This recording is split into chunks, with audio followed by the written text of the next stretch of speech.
Hello, everybody, and welcome back to Safest Family on the Block, where knowledge is power. I'm your host, Jason, and joining me today is the world's only Brian Page. Hello, Brian. Hey, thanks for having me.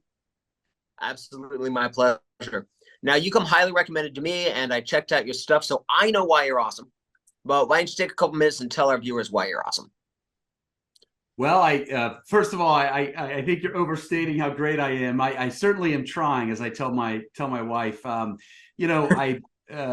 I'm 46. I know if you're watching this, I look like I'm 57 years old. But I've been married for over 21 years now, and my wife and I have worked together to raise three kids. And over that time, we've both worked different amounts of time throughout the week.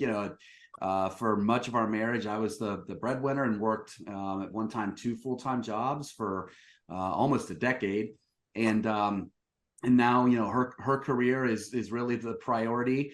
And I decided after Googling how to be a great husband, knowing I wanted to do everything I could to support her career, and saw after Googling that the first hits were like how to cheat on your wife and get away with it. I knew like, oh man, this is not good for our gender. So just decided to found Modern Husbands, and we simply share ideas to manage money in the home as a team. Because most households are dual income households, right? Like both spouses work, and it's a lot to when you're ambitious, your spouse is ambitious, and then if you have kids on top of all that, you've got to work together to figure it out. Because the way our parents operated, for many of us, it's just not the real world. Because in 50 years ago, most women didn't work, so it was easier. The man brought home the bacon, and she took care of the house, and there wasn't like a need to like really team up and do a bunch of stuff to figure it out. And that's just not the case anymore. So that's what we focus our time on at Modern Husbands, is just sharing those ideas to manage money in the home as a team. And we have a podcast as well, Modern Husbands Podcast. Outstanding. That story sounds very much like why I started Safest Family on the Block, where I was martial artist, security consultant, got into journalism, and then I had kids and realized that a lot of what I knew about how to stop a mugger didn't really apply very much to how to protect my small, helpless child. Not only just the different kinds of self-defense techniques were inappropriate, but also, I had no training on fire safety, nutrition, financial literacy, and all of those things. And then I went out in the world and did some Google searches for sites about family safety. And yeah, they were really lacking. You either had a blogger who was repeating third-hand information, much of which had been debunked, or it would be a Navy SEAL giving advice that probably works really well for Navy SEALs, but it's so outside the context and capabilities of your average soccer mom or minivan dad that is just right. I tell this story every once in a while. I pick on the guy. I'm blanking his name. He's the 100 deadly skills guy. Okay. But he has a video about family safety that includes the advice to take a tampon applicator, put a handcuff key and a razor blade in it, and then put it up yourself in case you're ever captured and strip searched. And although I'm sounds sure like an uncomfortable way to walk to work. Right. And all of that, I think that's important advice for, operators operating operationally. If I'm seriously considering that as a middle-class, middle-aged father of two, I've made so many fundamental mistakes. Yeah. Yeah. Right. So yeah, this project also started because I looked at the resources, and the resources that were there just weren't that available. And you spoke a lot about the financial approach, which I think is really important. And that was one of the things when I heard your podcast with Andy, you said that money is safety, which of course pricked my ears right up. So can you expand a little bit on what I know? A lot of people feel like money is security, money is freedom, money is, a nicer car in the driveway, more steaks in the freezer, what have you. But could you talk a bit about how is money, financial literacy, financial security, how does that equate to safety?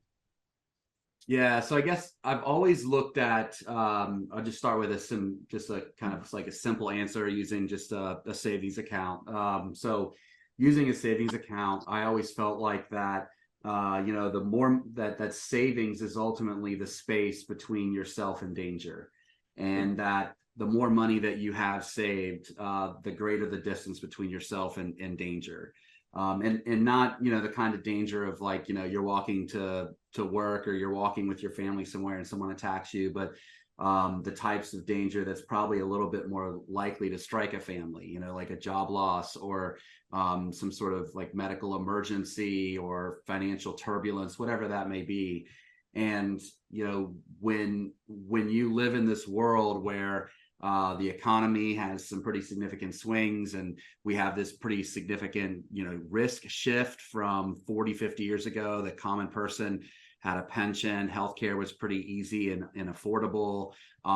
We didn't have to worry about the income volatility, where like a lot of workers today don't know what their paycheck will look like from one week to the next.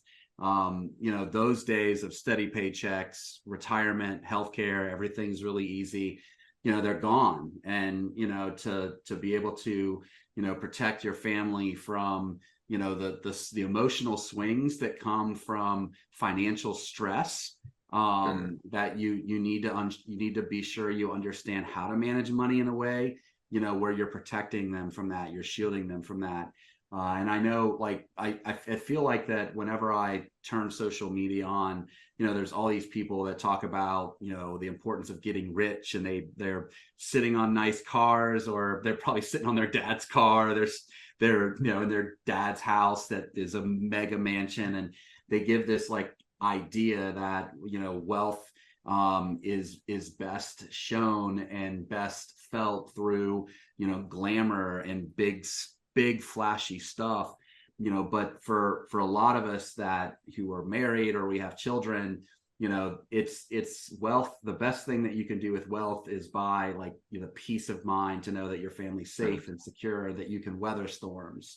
So what we try to accomplish is to make sure that, if you're looking at building a foundation, that the foundation of savings and investing for your future, choosing the right healthcare, the kinds of decisions that, are important in ensuring that our overall wellness is taken care of first, are the decisions that we should prioritize. And if you want to drive a Ferrari or whatever, great, that's great. That's to everyone, to each their own. But what needs to come first are making the decisions that make us safer in the first place. Absolutely. And you touched on some of these a bit, but I wanted to kind of expand on, there's the stress, there's the financial stress, there's losing your job, there's the fear of losing your house, but there are some more direct safety factors involved there. Something as simple as, I know there were times in my life that I didn't get that test done when I went to the doctor, because it was another $400. Right. That time I didn't have $400. Yep. And then, even before we start looking at the top causes of death for people in North America, and 4 out of the 5 of them are related to stress. So that again is directly related to safety. You got it. And hugely important. Now, a thing I'd love to talk about is, this is a podcast for parents about, we're all in our different financial situations, and there's a lot of pretty simple advice, and the advice on how to get from, I'm in my 30s, I got $20,000 of credit card debt, and I'd like to be able to buy a house before I'm 40. There's a plan, you can work that plan. There's like 2. A lot of people put a bunch of bells and whistles on it, but there's about 2 ways to do it, and it's just a matter of getting the discipline. There's less stuff out there about how do we teach our kids to make smarter financial choices than we did when they're in their teens and their 20s. Yeah. So I think first it's important to recognize that not every kid is going to get a personal finance class in high school. Now, that is changing. There were only 6 states 6 or 7 years ago requiring personal finance as a class to graduate. And that's up to, I think it's 24. So there's this pretty significant momentum toward a dedicated class, which, as a former personal finance classroom teacher, I can assure you is absolutely essential, because even parents, even myself, I don't have the however many hours, like 87 dedicated hours to focus on just personal finance with my kids, my own kids. So that's important. But there are things that parents can do that classroom teachers cannot do that I can argue are even more important. So I think the first thing that I learned in my journey as a parent that ran contrary to kind of like my own belief system was that an allowance is a tool to learn, and that it's something that should be given as a tool to learn. And let me explain.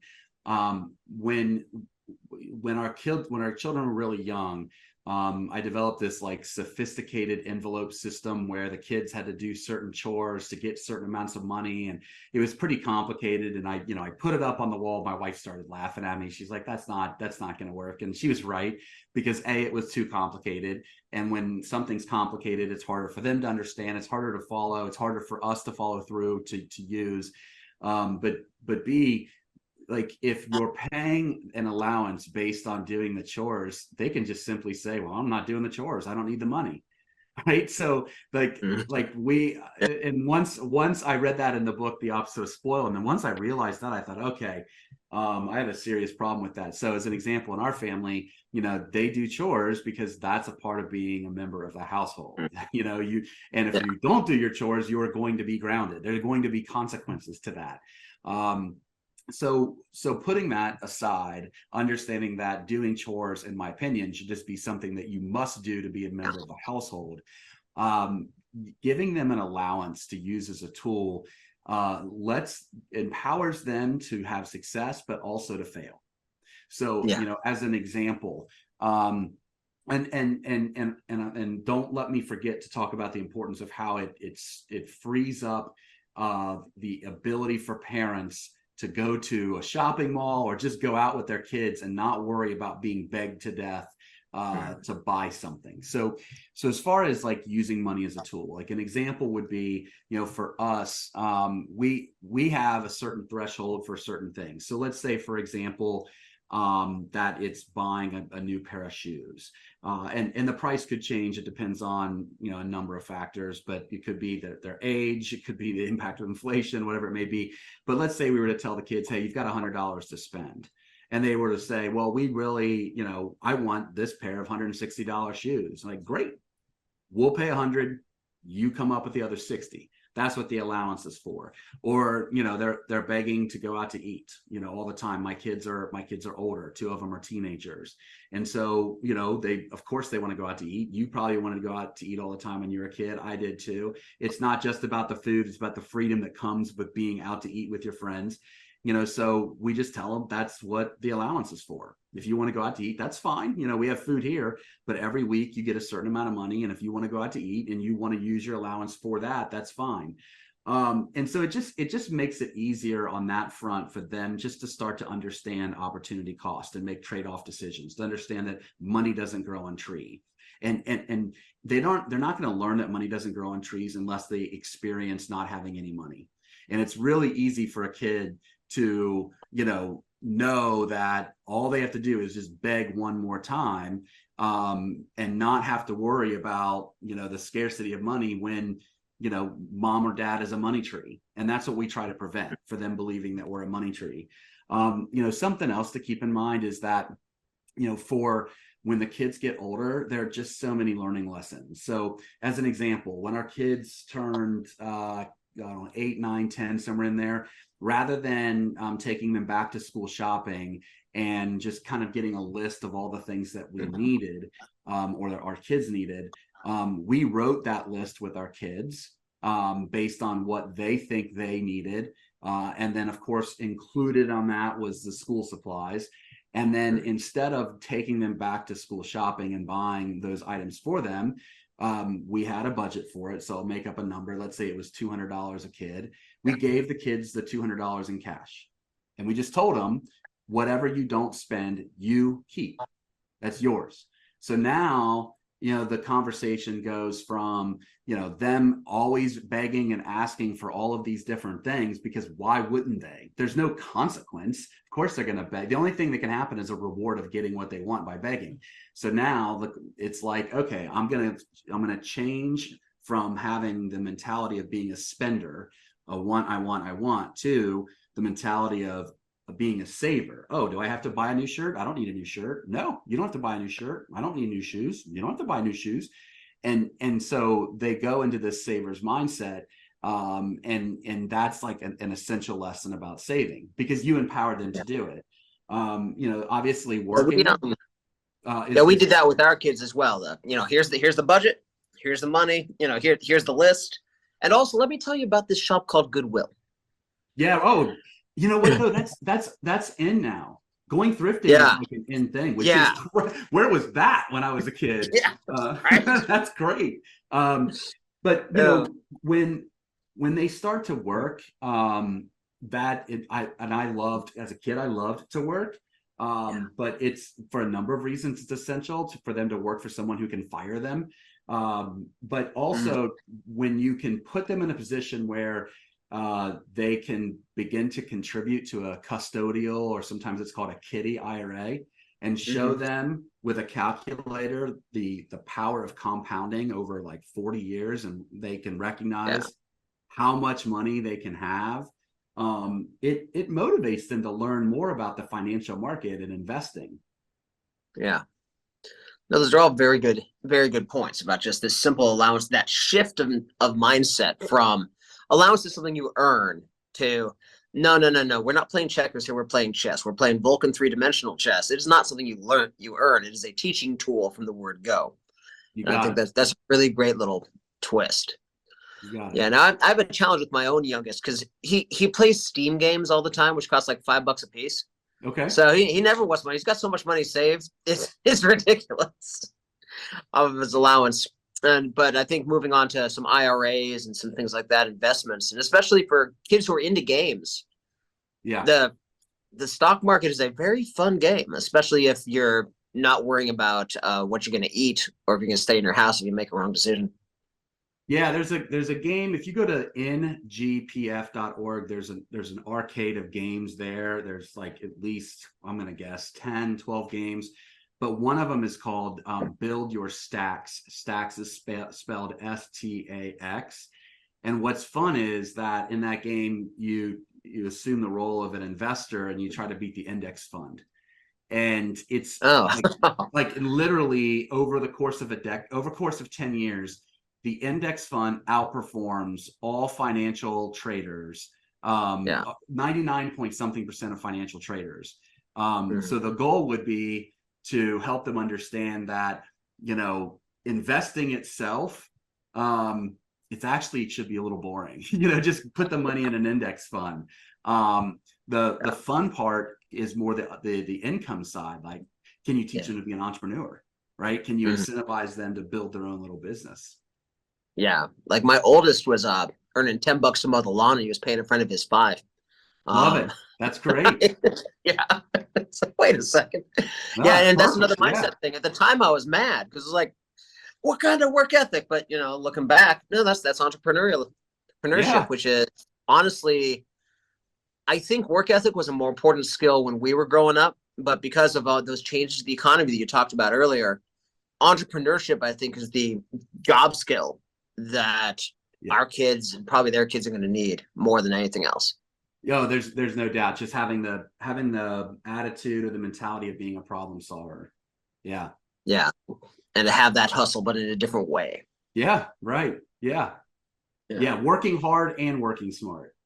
Yeah. I remember there's I saw Mike Rowe on an interview when he was discussing what it was like in the counselor's office for him, and when he was in high school, and there was this like poster that he talked about that you might remember. I don't know, you're probably too young, where there was this mantra to work smart, not hard. And there was like this picture of a mechanic with oil all over his face, kind of like looking down on him. And that, as Mike Rowe talked about, like that was a terrible precedent to set, because it did not paint hard workers into the light that they should be painted into. Yeah. And it created kind of like this attitude of laziness. Like that's working. You need to be a smart worker, but you need to be a hard worker too. And there are Yeah. too many kids, I think, right now that don't realize the hard work part of the Yeah. work hard, work smart.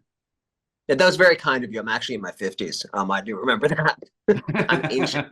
Um, but yeah, I do feel like, again, because of some of those economic changes that we talked about, that when we were growing up, you could work hard or you could work smart and you could probably make it.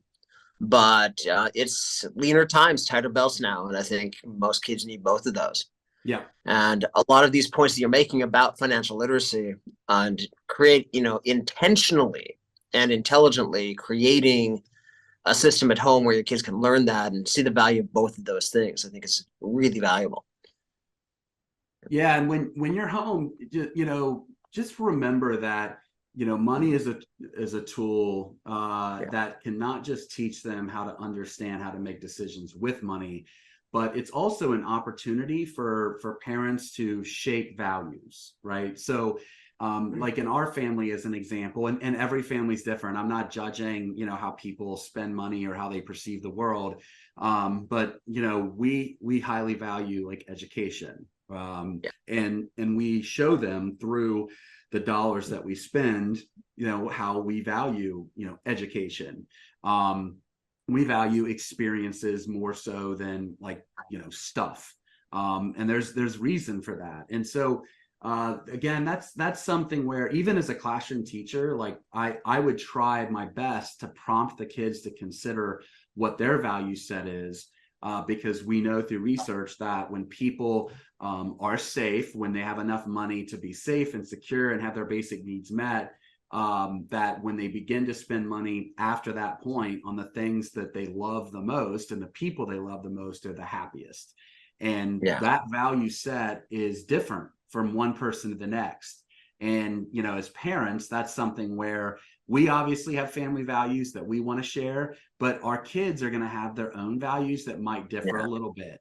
And as long as those values, are not something that run, kind of a muck of what's best in their own wellness and journey, it's okay for them to have, like kind of a different way to look at life.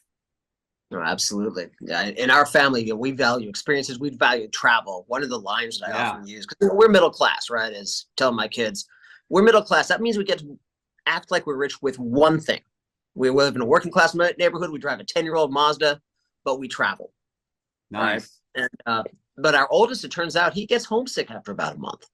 So his thing that he acts rich with is cars. He loves a good car. But he's paying his rent, he's putting his stuff into his accounts and all of that. He's actually probably got more disposable income than anybody else in the family right now because he doesn't have a wife or kids. But that idea of that modeling of the behaviors, modeling of the values. I mean, right now we're actually on the foot. I'm in Crete right now because the family's living there for a year so that our youngest can spend a year abroad. And we're showing them how we were able to afford that by, for example, renting a house during the off season. So we're getting it at a honestly less than our mortgage back home. Little things like that. And they're learning those Okay. things. Okay. Yeah. Very cool. So there was a thing you made me promise to remind you not to forget, but I have forgotten what it was. Um, You were going into the power of allowances, of the allowance.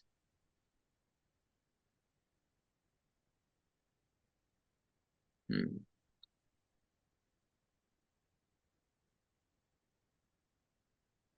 It'll come to us. it might, it might Meanwhile, have been values. yeah, It might have been the yeah. values. Oh, okay, yeah. And Yeah. that's I love what you're talking about with, as it is a safety feature, just the way that it's the idea that, money is what's the old saying about money is a great tool, terrible master. And once Yeah. you're not worrying about, sleeping indoors and eating food, as I like to say, then it's a tool. And before you get to that point, it's a master. And the earlier we get our kids involved in that, the safer they're going to be, and the more vibrant life they're going to have. Yeah, that's exactly right. And one of the pieces of wisdom that might really appeal to your listeners is the importance of teaching your kids to be skeptics, right? So we want to teach our kids to kind of like be on the lookout for danger, in the literal sense, there's also, financial danger, people that, kind of can prey on you. And one of the things that, that parents should keep in mind is that in our world where there's a lot of people who are interconnected through technology, whether it's like social media or whatever it may be, and there's some loose regulations around who it is that can give financial advice and who cannot. It's important to recognize the best place to get financial advice and to always be skeptical. So, you hear the kind of the rule of thumb of, if something sounds too good to be true, it probably is. And that's usually the case.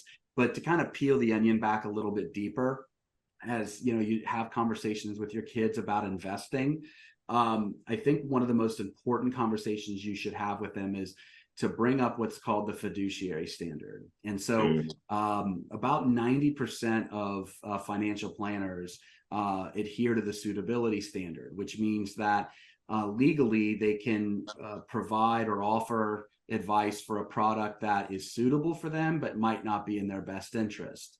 Where if somebody's a fiduciary, they're legally bound to put your interest ahead of their own. And the reason that's important is because a financial planner, is in not every case, but in many cases, they're just selling products, right? So they get products from vendors and they try to push those products onto their clients. And those vendors have with them, different carrots that incentivize them to push the products. And those carrots are fees that are passed on to clients. And so, I see stuff out there on like the universal index funds, UILs, that are sold by insurance salesmen, be your own bank kind of thing. And it just makes me nauseous because they're in most cases, they're just an horrific decision because it's just so many fees that are riddled in there. And so make sure that your children understand that whoever you're getting investment advice from, to dig and make sure that person must adhere to the fiduciary standard, and that if something sounds too good to be true, that it is.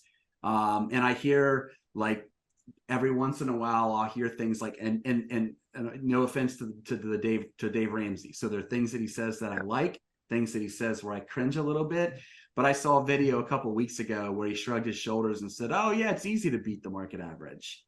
And that's that's such a terrible thing to tell his listeners, because like I said, 99% of financial planners over the course of a decade literally cannot outperform the index fund because nobody has a crystal ball. Nobody. So they might tell you using lots of big words and technical jargon that they know what they're doing and they sound convincing, but just average is great.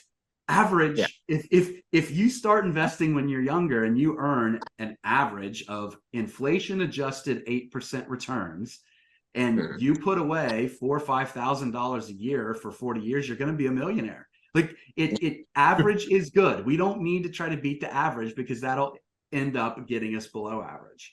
So anyway, that's just something I wanted to point out to your listeners. And that brings to mind that old advice from Rob Kiyosaki about his definition of wealthy. Oh, I love him. Yeah, if you quit working today, how long could you go before you had to go back to work? Right. That is the definition of wealthy. Right. And that average performance over a few decades is enough to get you infinitely wealthy by that definition. Yeah. Enough to retire in your late 40s and your 50s instead of working until you're 70 or 80. So when I taught, there were 3 books that students could choose from that they had to choose. They had to read one of the 3, and Rich Dad Poor Dad was one of them. I love that book. Not that I'm not suggesting everyone should be a real estate investor.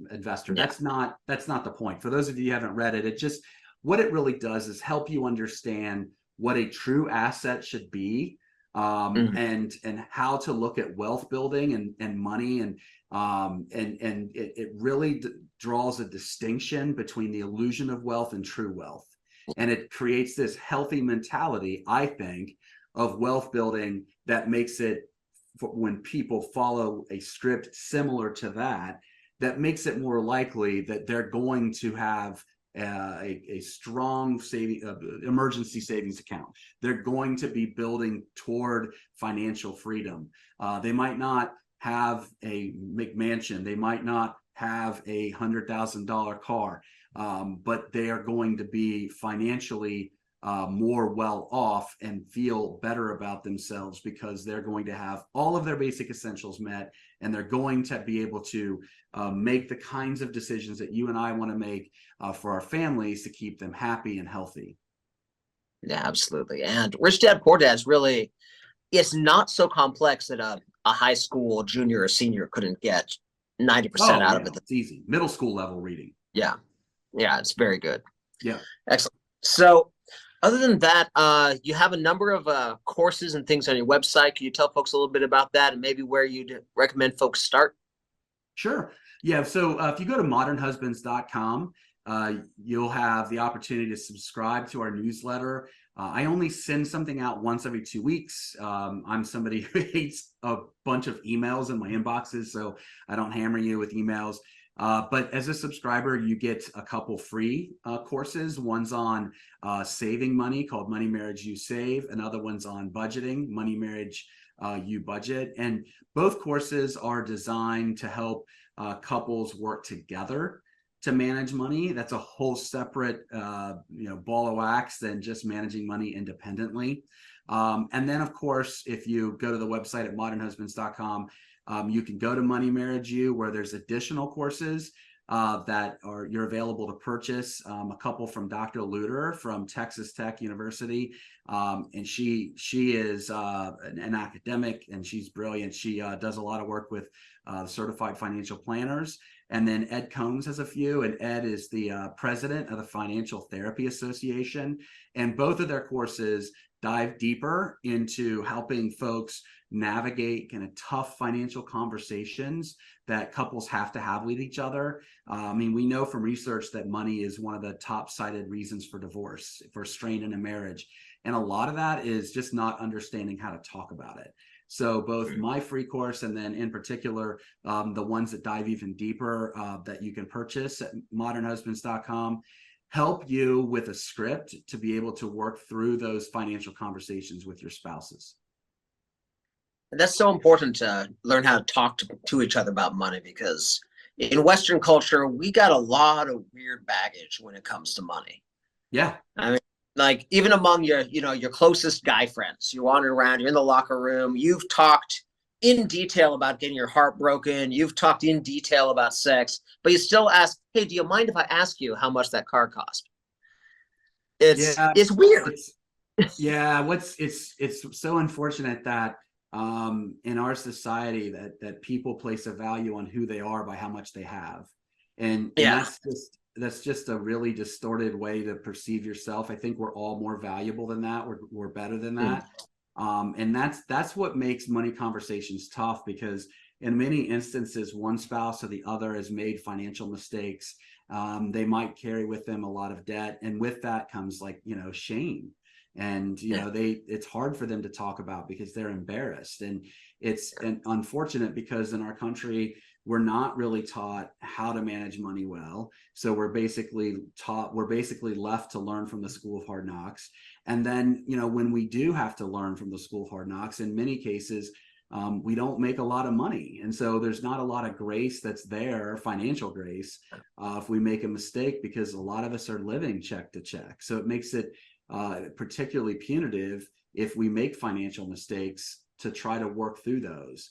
So, I think it's important for listeners who, whether it's themselves or their spouses, if you're facing, some sort of like financial turbulence, just to give yourself or give each other a lot of grace and understanding, try to be free of judging, and know also that a lot of the ways that we spend money really trace back to our childhoods and who we are, like particularly if there was trauma in your life. So people who grew up in a lot of trauma, or a lot of poverty might have experienced trauma around money. They might have vivid memories of mom and dad, fighting about money, or maybe it's a single parent and they were evicted and they were moving from one place to another frequently. And so those traumas, create challenges like money avoidance, or just an unwillingness to work hard to manage money, or things like for me, my father was exceptionally frugal, and I think like as a result of that, I'm exceptionally frugal. But I also know that when you're about 8 or 9 years old, that a lot of your money personality derives from experiences then. And I was in a tornado, and like the tornado siren did not go off. The only thing that went off was the roof. And so one second I'm watching TV, the next second, we're getting rained on. And so I think like within me, I probably have, almost an unhealthy amount of desire to protect with money, like to make sure that I might have more savings than is recommended. I make sure that all the insurance that is necessary to keep us safe is something that we purchase because of that trauma. So I bring all this up because money itself is complex, but who we are is more complex. And when you combine those things with somebody else who has complexities as well, it makes it more and more challenging to work together to manage money as a team. No, absolutely. Yeah, your story actually puts in mind this. I'm one of three brothers, and there was two of us who were pretty close to get together. Another one who's 8 years younger. And when the two older of us were coming up, we had a couple of hard years. I'm the oldest, and I remember, not being 100% sure where the groceries are coming from. But I was also old enough to see the ways my parents solved that problem. And Mm. so I spend more than I should, but I earn enough to make up for it. And that's been my relationship with money my entire life. The middle brother, he was just old enough to see and understand the financial stress, but not old enough to understand the solutions. And he's got a very high paying job and spends very little money and is just, and he's locked down financially. And then the youngest brother, he came of age after my dad got the big promotion at the bank. And to him, money is this thing other people worry about, and it always has been. And it's Mm. very interesting to see how even within a family, Yeah. relationship with money can be very different based on where were your parents in their careers, what bad luck or good luck happened, was there a tornado, and all of that stuff. And then you get into a relationship with somebody who had their own set of experiences. And so I think that these resources, I think, will be really valuable. Well, I appreciate that. Thank you. Yeah. And so, Brian, I really appreciate you coming on today. But before I let you go, what's a really smart question I should have asked you, but I didn't? Ooh, that's a tough one. You asked a lot of really smart questions.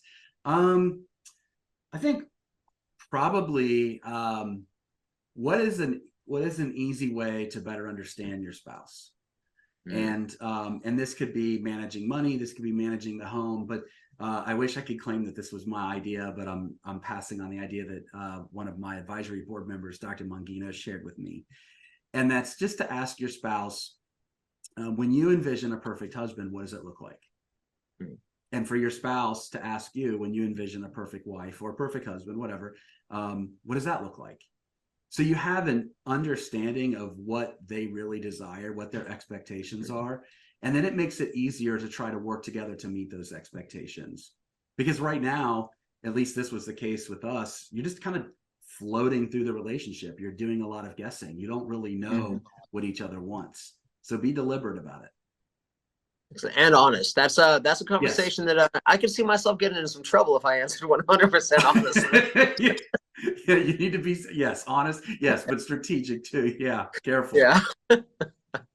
Outstanding. That is excellent advice. And also taking a look at, having that kind of intentionality about what's our ideal outcome for not our children, because children are so different from one another for reasons we talked about and other ones, but what's our ideal outcome for this one, based on what we know about them, what their passions are, what their weaknesses are, what their strengths are.